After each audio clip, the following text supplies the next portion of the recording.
এখানে অনেকেই মনে করেন যে কবর রয়েছে বা বিভিন্ন ধরনের ধারণা করেন যে মাজার রয়েছে। ফুস্তু ওয়া রাব্বিল কাবা, কাবার রবের শপথ আমি সফল হয়েছি, সেই বাক্যটি কিন্তু এখানে লেখা রয়েছে। ইমাম একটু নিচের দিকে নামাজ পড়ছেন এবং মুসল্লি যারা আছেন তারা উপরের দিকে নামাজ পড়ছেন, সেই সাথে একটি তুরবা ব্যবহার করা হচ্ছে, কাঠের টুকরো। কেন আসলে এই পার্থক্যটা?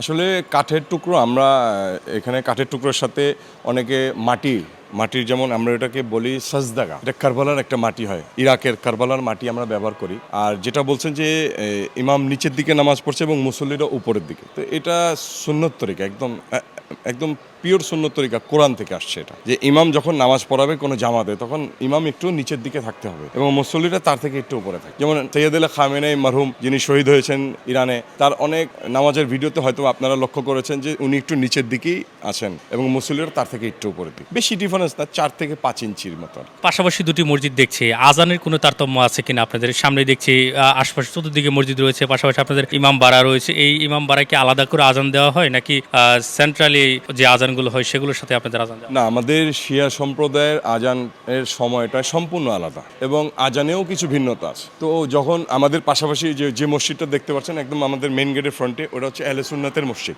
মাগরিবের আজানের সময় আপনি খেয়াল করবেন যে ওনারা আজান দিচ্ছেন কিন্তু আমরা কিন্তু বসে রয়েছি, এবং আমাদের আজানটা হবে ঠিক 15 মিনিট পরে, তাদের আজান থেকে 15 মিনিটের ডিফারেন্স। এই যখন আকাশটা সম্পূর্ণ কালো হয়ে যাবে, আল্লাহ কোরআনে যেটা বলতেছে যে ইলাল লাইল, মানে রাত্রেবেলা ইফতার করো, তো ওই অনুযায়ী আমরা আর কি চেষ্টা করি ইফতার করার জন্য। এখানে অনেকেই মনে করেন যে কবর রয়েছে বা বিভিন্ন ধরনের ধারণা করেন যে মাজার রয়েছে। মূলত এখানে ইমাম হাসান এবং হুসাইন রাদিয়াল্লাহু তাআলা আনহুকে স্মরণ করে এটি প্রতিকৃতি তৈরি করা হয়েছে এবং আমরা দেখছি এখানে সেই প্রতিকৃতিটি। এবং আপনাদেরকে যদি ঠিক পাশেই দেখাই যে এখানে একটি দান বাক্স রয়েছে এবং এই দান বাক্স পেরিয়ে সামনে গেলেই আমরা দেখতে পারবো যে জায়গায় আসলে নামাজ আদায় করেন। এবং আপনাদেরকে একটি তথ্য একটু দেওয়ার চেষ্টা করি যে একদম ঠিক সামনে যদি আপনাদেরকে দেখাই যে এখানে ইমাম ঠিক যে জায়গাটিতে দাঁড়ায় সেই জায়গাটিতে কিন্তু খানিকটা নিচু রয়েছে। এর কারণ হচ্ছে তারা যেটি বলছেন যে ইমাম খানিকটা নিচে দাঁড়ানোর কারণ হচ্ছে যাতে করে মুসল্লিরা ইমামের থেকে নিচু স্থানে না দাঁড়ায়, অর্থাৎ সম অবস্থান যাতে থাকে, সেই কারণে কিন্তু মূলত ইমামের জায়গাটিতে একটুখানি নিচু করা হয়েছে।